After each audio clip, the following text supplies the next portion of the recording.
Hey, everybody, welcome to PVD Horror. This is Dave. I'm joined with my co host, Brandon. And today we have a special guest, Rodney Barnes. He is Hey, an American screenwriter, producer, comic book writer. He's worked on so many projects in TV and film, which we will dig into, and worked on so many comics from like Marvel to Star Wars to Blacula Return of the King. And then has his latest comic, Crownsville, uh, available for sale as of November 5th. Um, Rodney, thanks so much for joining us. thank you for having me. Of course. No problem. Now, Rodney, I noticed that you're from the Maryland area, you know what I mean? So I Hmm. had family, my mom and my family, they grew up on her side, they grew up down that area in Baltimore. Mm. So, I would kind of go down as a kid and kind of, visit family members and stuff like that. And so my experience with Maryland, it's always been like it's a tough area. How was it like for you growing up down Well, I that grew end? up in the first, I guess, 16, 17 years I was in Annapolis, Maryland. Then I went to Okay. live with my father in Baltimore for a short period of time afterwards. So it's a tale of two different lifestyles. Yeah. Yeah. Baltimore is more urban. It's Hmm. more of what you would expect, an urban environment to be. Annapolis is more of a touristy town. So two two completely different ways to Yeah. grow up.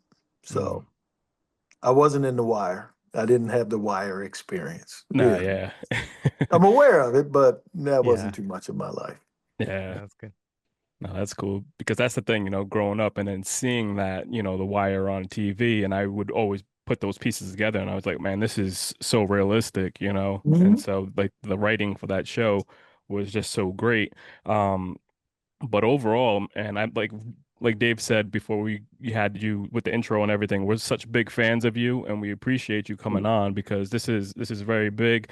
We see you from on social media to so many different platforms now, Yeah. and you like take advantage of it and you're so rooted with the horror genre, you know what I mean? And you Mhm. focus on a lot of that stuff. And I want to just say that you use social media like to the to the T of like for everybody that's out there doing it. You touch on different topics. Mhm. You have a new podcast called RunFool Podcast where you praise characters who choose to run away. Yes. How was it like starting that up for you? All of these, horror in general, when I came to LA in 94, 95, I wanted to be in a horror genre space. Couldn't break Mhm. in. Comedy came first. The early sitcoms and the animated stuff.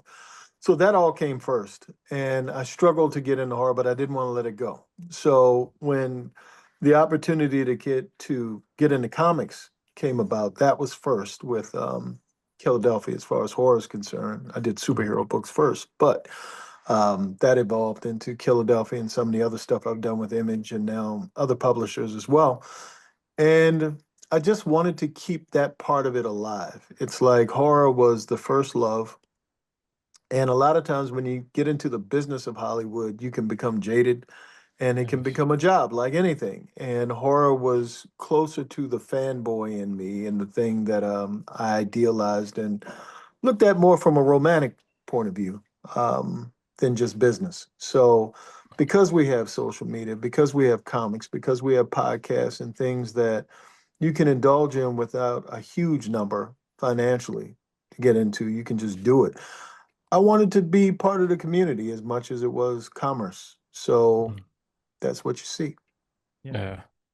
Now, growing up, a lot of people I heard before, like, because like you're a tall man, so you always use that as your advantage, because growing up for me, it was like facial hair, having a beard. You were able to kind Mhm. of like get into certain movies you weren't able to Oh, see, yeah. you wasn't supposed to be seeing at that time. What was it like for you to kind of like take that on and just, add that into it to kind of see some of your favorite movies on the big screen? It was an odd experience because I'm an only child, even though I have Hmm. a lot of half brothers and sisters. Another story for another day. But Hmm. we had five or six movie theaters in my community in Annapolis. So it was a lot of movies. Virtually everything that came through that area in one way or another, I was exposed to. So the way it worked was by day, you would have the Disney movies. And this was during a period with Kurt Russell, Computer that wore tennis shoes or Flubber or, those movies. And then around midday, 4 or 5 o'clock, the adult movies would come. And if you just Mhm. stayed long enough, you could get through the kid movie and nobody was coming in to check. It wasn't like going to the mall today and going to the movies. You could end up in a John Carpenter, The Fog or Halloween or Amityville Horror or The Exorcist or Chuck Norris movies or, movies of the time. So I got an opportunity to see both, to have both experiences. And it wasn't like today where, a movie will stay in theaters as long as it's making money. You had a weekend, Okay. and then Yeah. next week another movie was coming, another movie was coming. And so if you didn't see it now, you were going to miss it. So I would stay in the movies from 10 o'clock in the morning till damn near midnight sometimes, according to what was playing. So a lot of movies, a lot of movies. Now, what are some of your favorites? Always the horror. I mean, The Exorcist, I remember seeing in the theater Okay. as a child. Any of those, the blaxploitation movies, the martial arts stuff, any of that stuff was sort of kind of for a kid that's living in a small town. You don't typically get exposed to that life. Yeah. Yeah. We were just kind of like talking about that, myself and Dave, because like our parents, we always talk about how like Jaws and Exorcist are like the highlights of horror films for them. For you being able to take on, our end of horror, what are some horror films that you have seen in the theaters that kind of give you that same feeling of seeing The Exorcist or Jaws on the big screen today? Not a whole lot. Yeah. It's Yeah. not a whole lot today that hits me the same way. And I'll say a lot of it has to do with just having seen so much Hmm. that by this time you start to connect and say, oh, they're doing The Exorcist again. Oh, they're doing, okay, that came from that. That was the thing. All right. And you see the Hmm. influences Sure. in today's movies from the things that you've already seen. It was probably that way with, you know, older people who got an opportunity to see those movies in my time. They don't feel quite as new. Every once in a while, a movie like Weapons Yeah. or something like that will give you that charge of just really being able to sit back and enjoy a good movie that feels original, feels like the voice of the filmmakers. That Yeah. sort of gets me the closest. I don't think I could articulate that when I was a kid in the same way, but now voices, new voices. If you see a Jordan Peele movie, you can tell it's a Jordan Peele movie. Yeah. Story wise. Yep. Ryan Coogler, same thing. You can feel them in the thing. So, yeah. Yeah. I was also thinking we see so damn much too, like in general in life, right? So we're all Mhm. desensitized a Mm. little bit. So I don't even know if it's like, hearing the stories about opening night at, seeing The Exorcist and people Mhm. fainting or, having these huge reactions. I don't even know that we Mhm. can have those huge reactions because we see No, worse things on the news. So it's exactly. And that's a great point as well. I think, Yeah. during that period of time in the early mid 70s into the 80s, I don't think America was, you weren't desensitized to mass shootings right, or, right. this is before 9/11. This is before like that idea that we're not safe. Yeah, So the real world has its own sort of built in, as you're saying, your own built in stuff that desensitizes you to a lot of what horror is. And I don't think the goal is the same. When I see a lot of Mm, horror films today, they seem like more thrill rides and more of yeah, sound jump scares, that type of thing, more so than the slow burn horror films where you sure. really get to know characters. You think about it, if you watch The Exorcist, some of those cuts, it takes 45 minutes before, in quotes, something happens by Yeah, today's standards. Mhm. He's in Iraq, he's doing the dig. You get to Georgetown, you see mom and yeah, kid getting along, and she's an actress, and there's a this before she says, I'm gonna die up there, or whatever she says when she pees during the party. yeah. It's like that's when, in quotes, something happens. And today you would get that in the opening credits, damn near. Right. Yeah. We assume nobody has attention spans anymore, so we Exactly. And we so feel you're like we got to Yeah. rush jumping. it. We Yeah, got to get right in within that first 5 minutes. What is this movie about? Who done it? Hmm. Why am I here? That type of thing. yeah. Yeah. Now, like I said, I brought up the podcast RunFool. Hmm. There's one episode that I truly love on there. It's the Black Aggie when you're talking Ah, about your yeah. grandmother. you know, because for me, for my introduction into horror was from my grandmother, you know, so just hearing you kind of like talk about that and kind of incorporate all that into that story, I think that was truly special. What was it like for you to, you know, put that story together? Oh, it's heartwarming. I mean, the Run Fool podcast, as we know it now, will end probably Halloween of this year. But the opportunity that I've had to talk about my childhood, influences from my childhood, my grandmother's huge influence because she was my Hmm. primary babysitter when my mother Hmm. was in college, Yeah. and Kolchak the Night Stalker, movies of the week. Who gave me the money to see these movies that I saw? That Yep. was my grandmother. And every once in Yep. a while, if I was lucky and she was in a good mood and she would be folding clothes and she would just tell me a story. And these were the most bizarre, macabre stories of like sort of old time country horror, the ghosts and things. And Mhm. it's like campside stories, like when you're by the campfire, when you're camping and somebody tells you a ghost story. My grandmother would tell me those kinds of stories. And I think for a long time I took it for granted and I thought everybody's grandmother did this. And when I found out it was sort of unique, it was like, okay, if I'm going to do a podcast format where I'm telling scary stories for a half hour, what better intro and is than my grandmother and our relationship? Because I've always liked stories, and one of the reasons why I love Stephen King so much is there's a human construct. There's some types of relationship dynamic, father, son, family, something that walks with the horror that I Yeah. believe makes it more relatable to me. If you look at Frankenstein, Dracula, some of the older stories, they were basically about what they were about. There was something under them, whether it was immigration, fear of war, or that type of thing, but they were pretty straightforward in what they were. And here, when King and those guys, and Richard Matheson as well, and Rice to a degree, there was something human that was happening as well that was relatable, that drew me in. And that sort of was what inspired RunFool. That's awesome.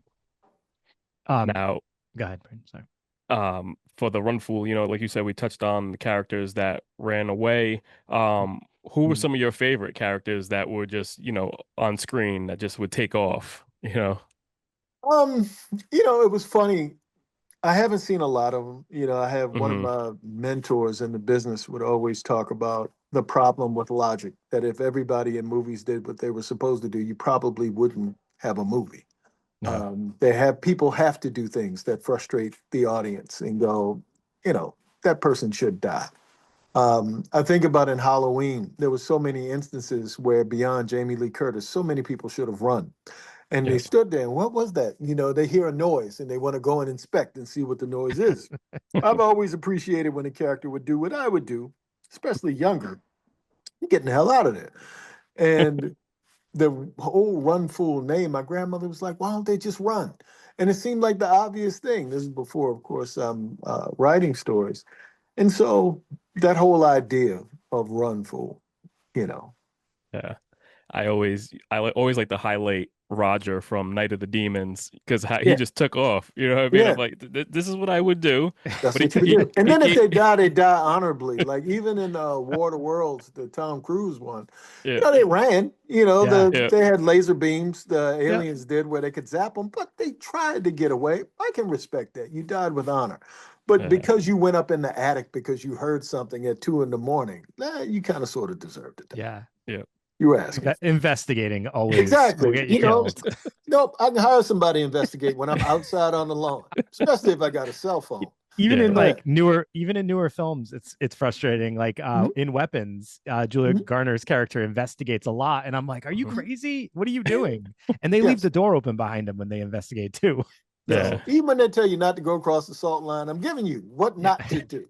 I'm yeah, going to listen to a witch. I've watched you abuse my family. yeah, Yeah. yeah. My family didn't listen and they're poking themselves in the face with a fork. I'm going to do everything you say. Right, right. That's great. And you also bring up characters that stayed when they shouldn't have. Who are some of your Yes. standout examples? Um, Poltergeist is a big one. Mm. I understand the love of Carol Ann, but if any of my kids got stuck in the house and went through the TV, we'll connect at some point. we'll figure out a way to reconnect and Connect have at a some point. reunion. There'll be something. I'll bring the TV, put it in storage, and we'll work on it for a while. But I don't have to be in the house with the ghosts doing the Right. thing. You Yeah. know. So. Yeah. For me, one of the standouts was Julius from Friday the 13th. Jason Takes Manhattan, the Mm, fight on on the rooftop. mhm. Because for me growing up, seeing that, you never seen anybody fight Jason, Right. in his Hand to hands. And I'm hand. sitting there, I was Yeah. just like, oh, you're sitting there and invested into it. You're like, what the hell's happening? I mean, he's taking it there. I give this guy all the credit in the world, but when he got his head knocked off, I was just like, he went out like a G though. So that's so that Kinda. I always would have gone out like a H. I would have run. I would have gone somewhere and gotten away. You would never have that moment to say, "Oh man, Rodney and Jason fought. He lost, but Yeah. man, it was close for a minute." Oh my God. That's so Yeah. funny. He has no business trying to box Jason. So Oh, Jason doesn't play fair. I've got 8 no. movies to show that he cheats. Rodney, you worked on a lot of television as a writer, and some Hmm. big shows that are very beloved, like Boondocks, Everybody Hates Chris, Hmm. and Wu-Tang and American Saga, which Mhm. I thought was awesome. But one of the things I was curious about is it hard to so you know how like you do like an episode right in a show or you Hmm. do like multiple episodes, but like you're kind of picking up a story from where someone else left off at times, Hmm. and then it's like the understanding is that somebody else is probably going to write the future episodes. Is that challenging? Is that to kind of come on mid show and then you're writing something that is kind of It's kind of carrying not you? how it. It's kind of not how it works. Okay. From virtually every instance, I'm there from the beginning, and we're crafting, like in the writers' room, we're crafting the entire season. Okay. Like we're working the whole thing. I just get assigned that episode, but I'm there for all of the episodes. Okay. I can't think of a show where that hasn't been the Yeah. case. Somebody might be able to remind me, but more often than not, I'm starting the season from the beginning and we're all building a world. And, the emphasis when it's written by, I may write the first draft of that script, but it's coming back into the writer's room. It's going through the showrunner's hands if I'm not the showrunner. To varying degrees, my hands are in everything. You think about a Yeah. show like the Boondocks, Uncle Ruckus and Grad, the older characters were kind of closer to me. Um, and all throughout, I'm saying all those bad words and those things. It's even if I'm not, Yeah. getting credit for the thing, I'm still kind of, my voice is in it. I love hearing you explain that because I literally had no idea how that process Yeah. works. So No, that we're in a makes so writer's much more room. sense. You're in a room with Yeah. 12 hours a day with 5, 6, 7 people, sometimes 2 people. And you've got a big board, a whiteboard. I'm looking at a whiteboard in my mind. Yeah. And you're mapping out not just an episode, but an entire season of television. If it's serialized, for sure, how this connects to that and that connects to that.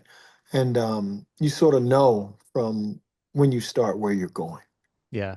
Now that Wu-Tang show in particular, like for me, I like that feels like that would be such a project I would have so much excitement for just because it's a story that like through almost like urban legend or like when you watched them come up, seeing them in interviews on MTV, they would kind of walk you through their neighborhoods and stuff like that, so we would know them through like the things we would see from them in their interviews and stuff like that.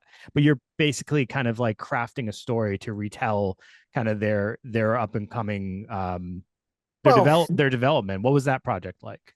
um, well, I sat next to RZA every day for almost 2 years, and various members of the Wu-Tang Clan would come in or Zoom in or something and Yeah. talk to us about it. But you got RZA in the room, so he's kind of Yeah. guiding you through a process of what the world looked like. We have to put it into words and frame it into hopefully well-structured narrative. So, we're there working with him.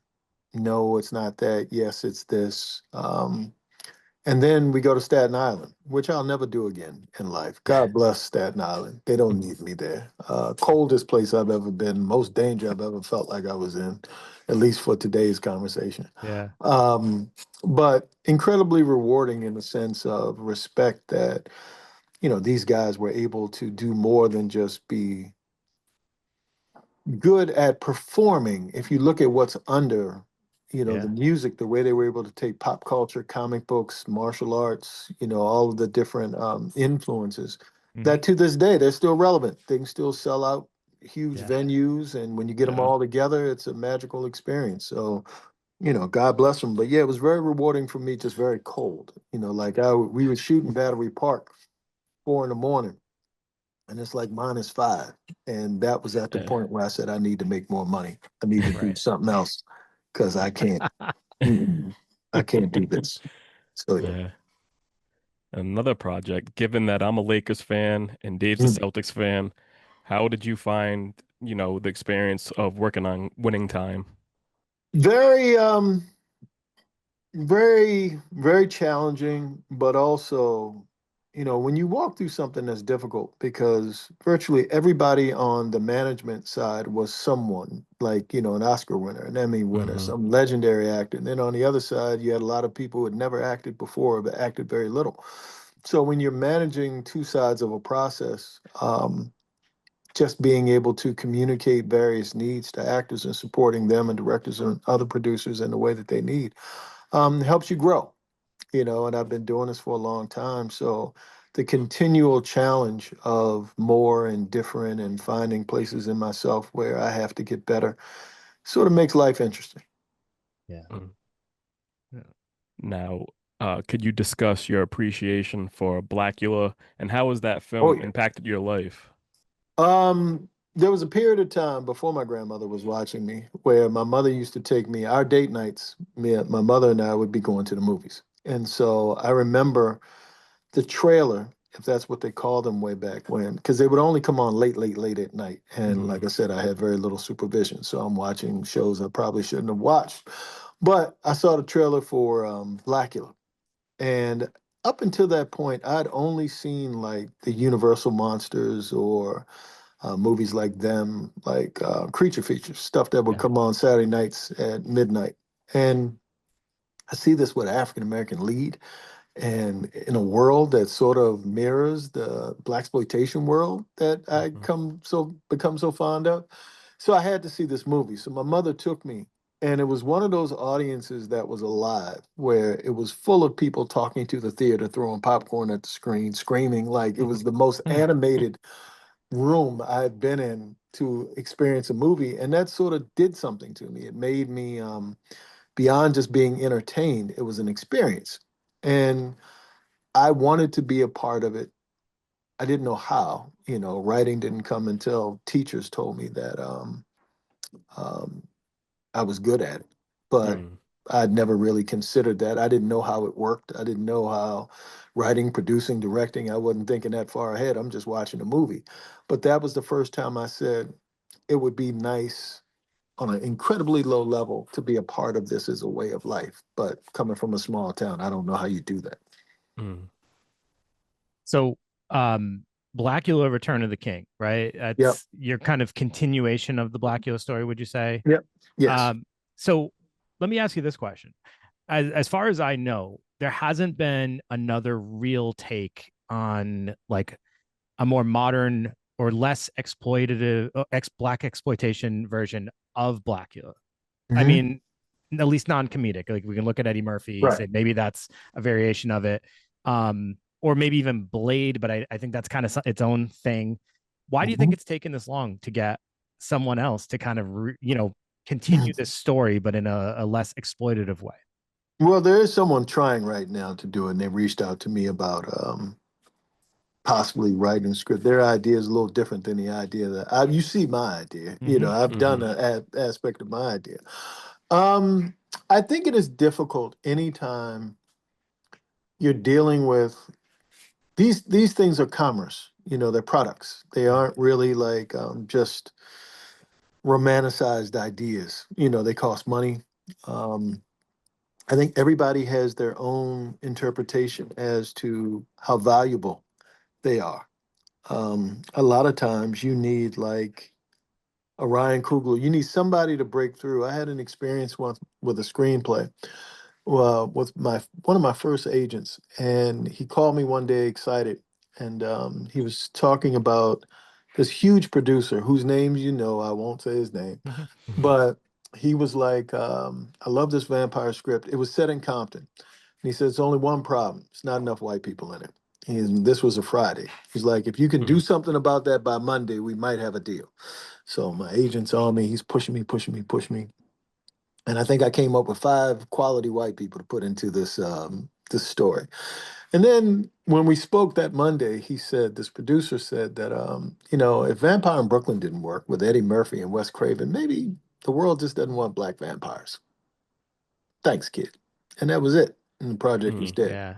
Um, I just think it's difficult to do, I've been trying to get Philadelphia made for a while. And one of the things I run into as of late is, well, we got sinners. It's Mhm. almost like you can have 1,000 versions of Dracula. You can have a Right. thousand versions of any other group of vampires. But when it comes to, the African American community, I can think of Death by Temptation, Ganja and Hess, Mhm. Blacula, and maybe a couple of other sinners, a couple of Mhm. others that come to mind, but maybe a handful, Yeah. and Yeah. I'm talking about over 70, 80 years of, these types of films being part of in our world. So I think it's difficult. I think somebody will do it and, they'll do it well. I'm trying to be in the line of people who do that type of thing, but it's Yeah. just easier said than done. And I think the cultural specificity that comes with it sometimes is difficult for the industry to nail down because it's not like back in the day where the idea of an African American film is one idea, like we're this one monolithic group. I think there's so many subsections and sections, like with any group of people, to where when you say black, what does that mean? You Right. know, are Yeah. you talking about a really, really hood urban experience? Are you talking about Mhm. an elite experience? Are you talking about history? Are you talking about all of the above? And then how marketable is that beyond the culture that you're speaking directly to? So I think a lot Mhm. of things come into play. Yeah. No, thanks for explaining that in your perspective. And one of the things I guess becomes a little tricky uh, is if we only have the black exploitation versions of these films, but then it gets to be this weird taboo. Like, is it okay to like black exploitation in a time where like there's all this racial tension and things like that? Well, then what other Mhm. representations do we have of that? So it's like we got to see more. So I appreciate you taking on the story and having the interest to continue to do so. Because it's definitely something that's needed, I think. I think a lot of times, we mold and shape our perspectives as to what culture is by what we see on TV and film and media and social media today. Because I don't think people interact with each other the same way that back in the Yeah. day. I know Right. my kids, you had to fight to keep me in the house. Now I got to fight to push my kids out of the Yeah. house. Right. So it's a completely different Yeah. sort of dynamic. I think we move in pods. The people we work Mhm. with, the schools we go to, Yeah. there isn't a whole lot of really understanding, I think, other people, other cultures, other things. So, film is a great conduit a lot of times to just having a look into somebody else's experience. But the world is so politicized now that I think a lot of times people want to hold on to what they believe more Yeah. so than be exposed to have those ideas challenged. It goes outside of their algorithm. Yeah. You're exactly And right. I Yeah. think that's unfortunate. And I think a lot of the polarized nature of what our society is today. I grew up on race humor. I thought it was the greatest thing ever, the Richard Pryors and the Yeah. Carlins and all of those people. And it never felt like, even though they were jokes and sometimes they were harsh, it never felt like there was anything under them. It never felt like, it's true racism per se. It's just people looking at the differences in other people from their points of view and making it humorous. Now it feels like, people are hurting. And there's a weird kind of how that pain evolves into something at times that can be deadly and frightening. Yeah. And, horror for me has always been something that was fun, from whether I was reading Monsters Magazine or Fangoria as a Yeah. kid or putting models together of monsters. I never really associated it with, stereotyping a culture or anything like that. I know at times that's been the case. That's part of the history of how Hollywood tells stories, but I never internalized it that way, or at Mhm. least consciously, maybe on some subconscious level. But as a kid, I think I was just looking, they were fun. You know, horror movies have stakes, literally and figuratively. Yeah, yeah, And sometimes those stakes are supernatural. So a conventional solution can't be found. You know, a cop going in with a gun, that doesn't mean the story's over. It doesn't yeah. mean you're safe. It could be Freddy coming through the wall, you know, or Yep. something. So that grabbed my attention. I hope the world, you know, figures out what it wants to be and that we can get more types of films from different points of view. That would be great. Absolutely. That's awesome. Now, you touched on this a little bit earlier where you had said like your teachers had give you like positive feedback saying that you're great at writing, and with your mother also being a teacher, what was it like, just growing up and, having the support system that you had and your teachers kind of giving you that positive feedback to, push you in your career? It wasn't as literal as that. My mother being a teacher certainly was a help because she always had books around, and Hmm. they weren't the kind. They weren't like Cat in the Hat, and those books were there. But by and large, a lot of the books of the time, whether it was Carl Jung or Alan Watts or some of the protest stuff from the Panthers, like I read things the same way Hmm. I saw movies. I read a lot of stuff that probably a child wasn't reading, but even TV, when I look at a lot of the variety shows and talk shows, they would talk about really serious, heady stuff. It wasn't like just even Johnny Carson and those guys and early David Letterman. It wasn't like now where it's just entertainment. You know, they're playing games and they're dancing. Yeah. And, you know, it was a lot of different, they would have artists and poets and philosophers and different things. So you were within the music, the Stevie Wonders and the Marvin Gayes and people, there was information constantly being thrown at you. And that reflected itself in the movies. So that sort of helped guide my mind, an imaginative mind in a particular way. Um, I give that to my mom. On the teacher side, I had a teacher, Jay Silberberg, when I was in the eighth grade, I believe. And one day he challenged me to do a paper. I think it was for the school newspaper. And it was the lead article or something. And the way he presented it to me was like, I know you can't do this. I'm going to make a fool of you. You're going to make a fool of yourself. At least that's how my eighth grade mind interpreted it. So I Hmm. really put some effort into it, more my ego coming up against what I'm thinking his ego is. And he said to me when he read it, he said, you know, if you put in as much effort being a writer as you do as being a class clown, you might one day turn out to be a really fine writer. And it Yeah. was a moment of seriousness where I was like, writer, okay, lawyer, doctor, writer. That sounds smart. And as a big kid, there was always an expectation that whatever I did would be for money in life would have to do with my body. At one time, thinking sports, that wasn't meant to be. But, you know, lifting something, moving something, guarding something. So the fact that someone was sort of speaking to, I could do something with my mind and something creative, I'd never really considered that. But again, I didn't see the bridge between where I was in a small town to getting to Hollywood to have this Yeah. conversation with you guys. Right. Right. Yeah.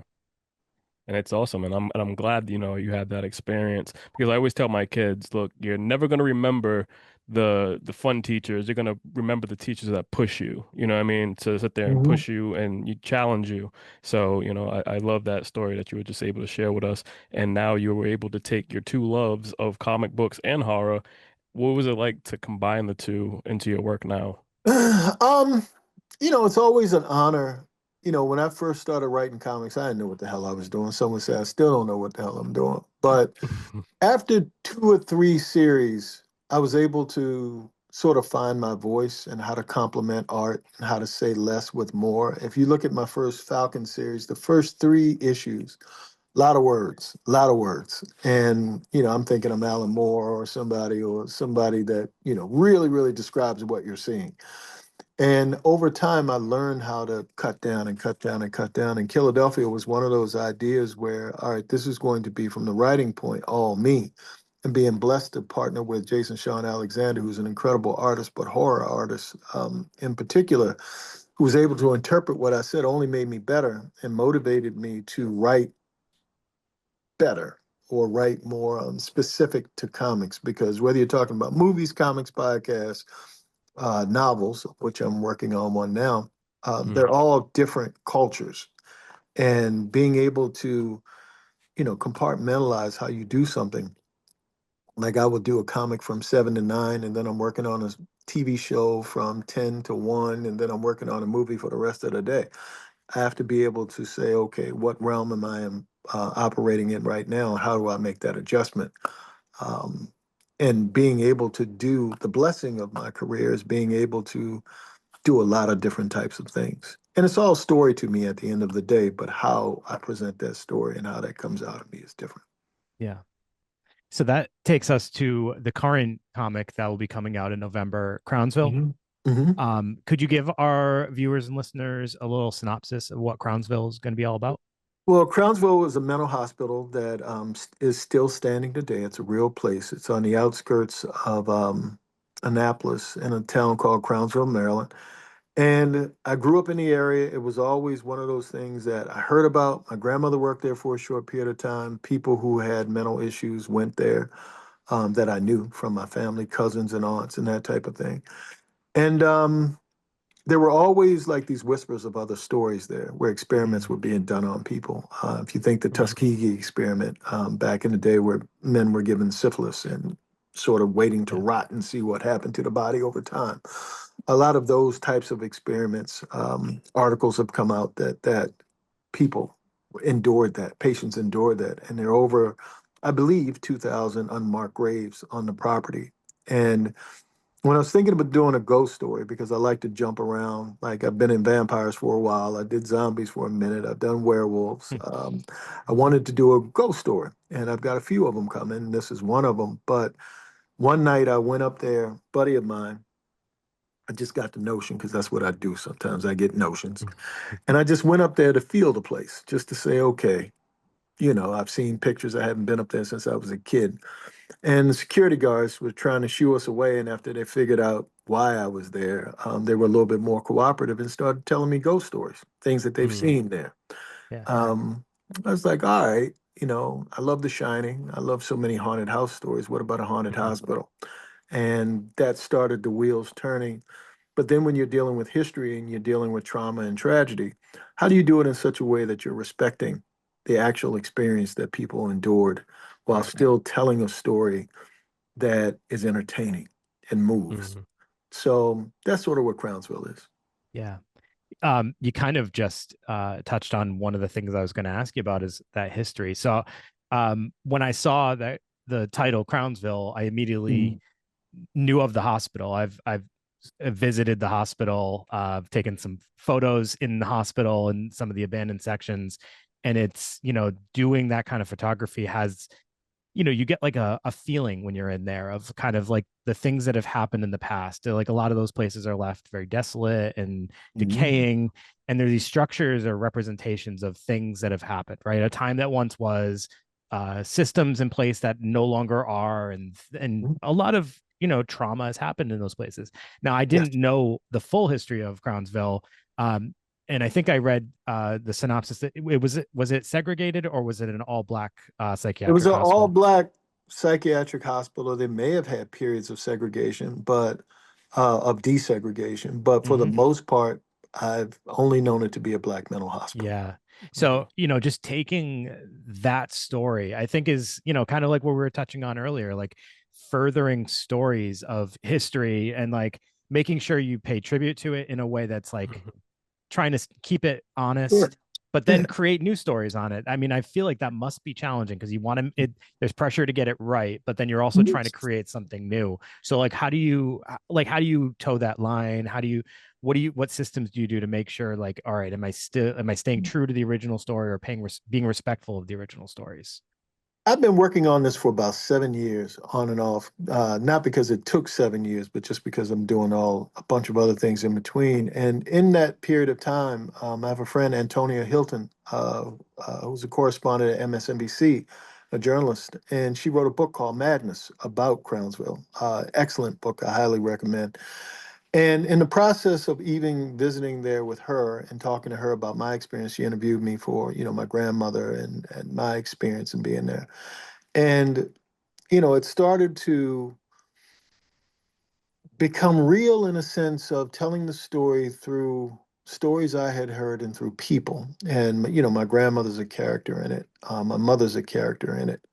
And using the people's voice and the people's emotions and trying to be empathetic with what that experience must have been like. Um, that's sort of the vehicle that I use more so than just talking about it like the highlight is the horrifying place itself.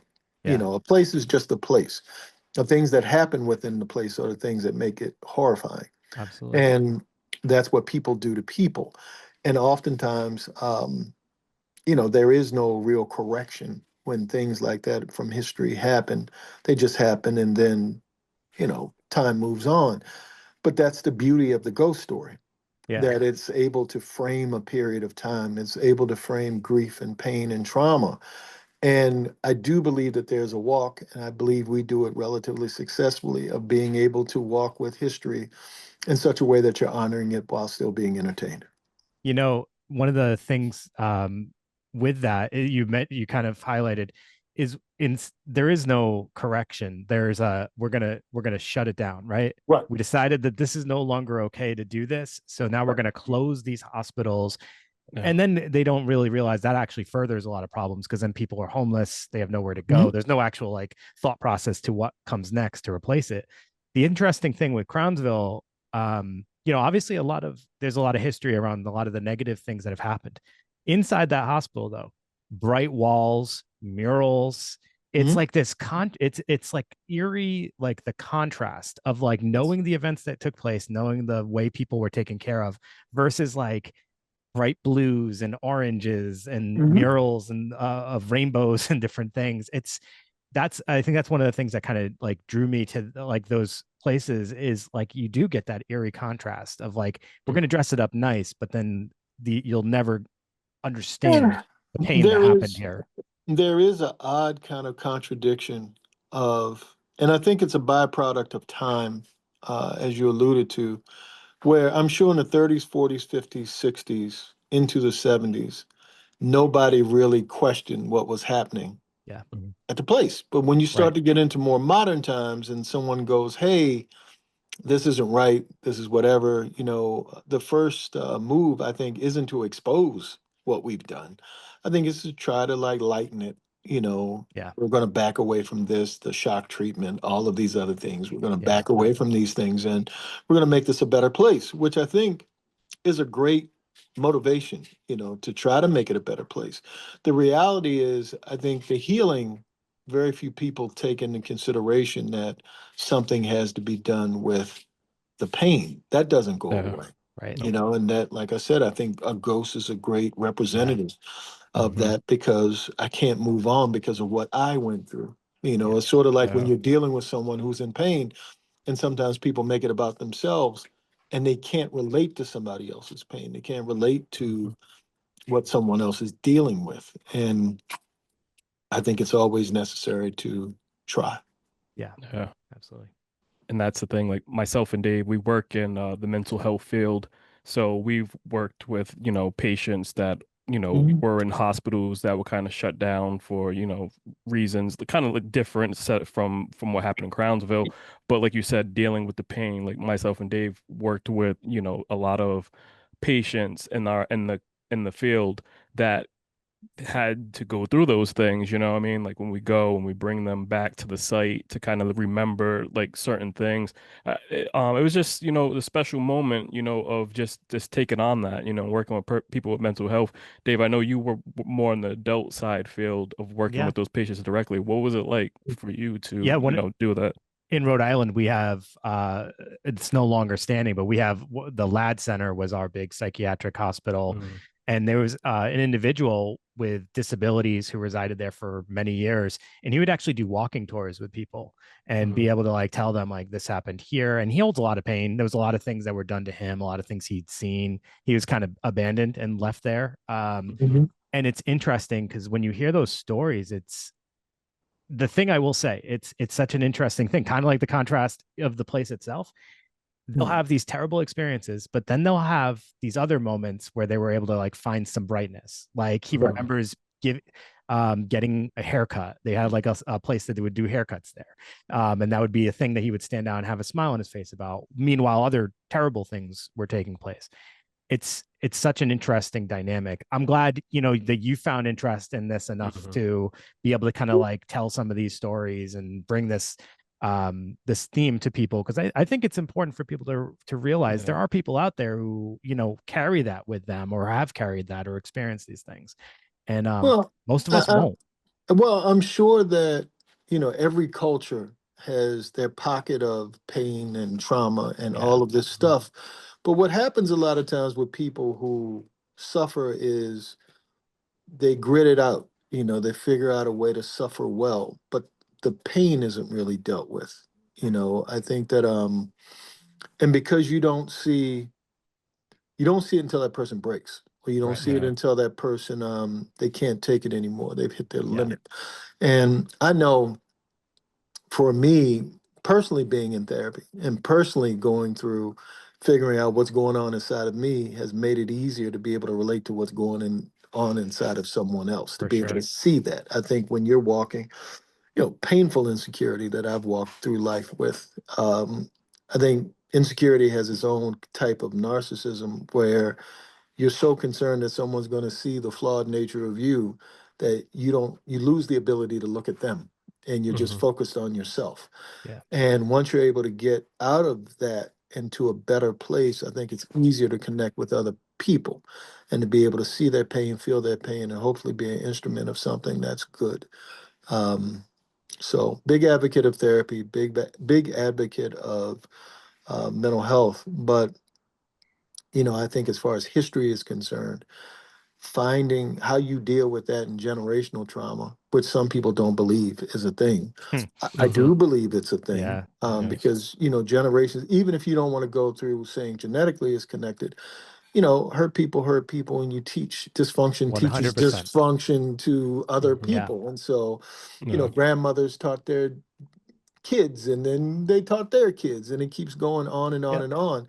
And it might just be just a setting of believing where your position is in the world, that you're not worthy of good things, or you're not worthy of a positive life, and how that paints and decorates how you see yourself in the world. So again, being able to use, and it seems like if you look at horror films, bringing it back to what we're actually talking about, horror films, horror television, they seem to walk with a reflection of what's happening in the times that they're in. Yeah. You look at 70s films, you had Vietnam, you had a lot of changes in culture, women's movement, the hippies, the this, the that, civil rights movement. Um, and now you're sort of at a place where it seems to be about the individual. So, what's affecting people, how people feel? You see horror kind of speaking to that a little bit more, Sure. being more intimate, being more insular than just the movies I grew up on, where you had a vampire in a carriage, in London someplace Right. with the Hammer Yeah. films. Yeah. Now it's about somebody who's being picked on in college, and they're being bullied, and a demon gives them an opportunity to get revenge, that type of thing Yeah. is Yeah. sort of the world that we seem to be in Sure. now. Nice. Now, I had the opportunity to, go down to San Diego Comic-Con for press. I noticed you were also in attendance. What were Mhm. some of the highlights for this year's convention for you? Oh, this was a quick one for me. The year before last, I was there the whole time, and they hosted me, and they gave me an ink pot, and it was wonderful. Mm, And this year I was like, okay, I got 4 panels. I've got 2 things, 2 horror themed things I've been invited to. I was in and out, no. literally. Comic Con has gotten to a thing. I remember I was so excited in the Comic Cons in the late 90s and the early 2000s, and it wasn't as many people, wasn't as busy, Uh, wasn't as all of that. Now it's become almost like a business, like a convention of publishers and editors, and meeting people and dinners and official. I just want to get in and get out, and uh, the older I get, the less peoply I get, so I just I want to get in and out. I can So understand it that was one. good. Yeah. It was good. I moved yeah, in and out. there you go. Now, this question comes from our buddy Mark. He would like to know what dream project or franchise would you be interested in exploring? And if you had the chance, which horror TV show would you bring back? Well, always Philadelphia comes to mind in adapting. Hmm. I mean, trying to figure out what the magic is in that because I believe in it. But Kolchak the Night Stalker would be the TV show I would resurrect from the dead if I could. Hmm. I love that show. Darren McGavin having been the star and having a unique sense of sardonic humor along with the passion of a journalist. I don't know how that would manifest itself in today's world because journalism isn't a thing anymore. But certainly not in the way that it was back in the 70s. But that would be a show that I would want to bring back from the dead. Yeah. Awesome. There you go. Awesome. Rodney, thank you so much for this Hmm. conversation. It Of is course. like such a pleasure talking to Yeah. you. Just you have so many interesting and just thought-provoking things to share. So thank you so much for that. And I can't tell you how excited I am for Crownsville. Mhm. Uh, really, really can't wait to dig into that. So yeah, for anyone listening, again, it's on sale November 5th. Rodney, can you tell people where they can pre-order or put in their orders for that? If you Well, I know. think, your local comic shop for sure. I know I'm not supposed to say Amazon, but that place. But I think right now the cutoff is either coming or Okay. right upon us. Okay. All right. All right. So if you can't get it by the cutoff, make sure you take a look when that releases. And yeah, Rodney, where just share also where people can find you and where they can tune into the podcast and all that good stuff. At the Rodney Barnes on Twitter and Instagram is where I'm my most active. Every once in a while, TikTok. I don't completely understand TikTok, so not as much as the others. Um, and what was the other question? Yeah, the RunFool. podcast. Yeah, Yep. RunFool is on Spotify, Amazon Music, any place that you consume fine podcasts, you will find RunFool. Great. All right, everybody. Rodney Barnes, uh, Crownsville, November 5th. Get your hands on it and check out RunFool. And we will see you next week with a new episode. Thanks for tuning in.